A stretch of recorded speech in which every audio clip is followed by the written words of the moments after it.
Hey everyone, welcome to Language Igniter. In this video, you will learn about direct object pronouns in Spanish.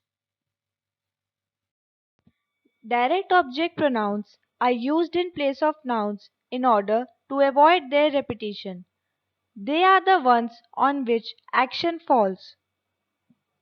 Yo, me, tú, te, él, ella, usted, lo, la, nosotros, nos, vosotros, os, ellos, ellas, ustedes, los, las.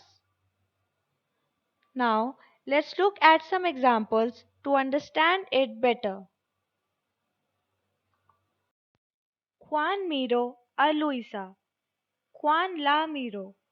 Here, Juan is the subject, miro is verb that is action and it falls on Luisa.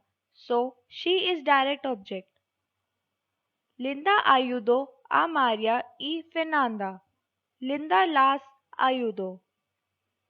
Yo tengo un lápiz. Yo lo tengo. Ellos leen unos libros. Ellos los leen. Lastly, Patricia tiró la pelota. Patricia la tiró. Remember, direct object pronouns come after person and before verb. So friends, if you like my video, please like, share and subscribe to my channel.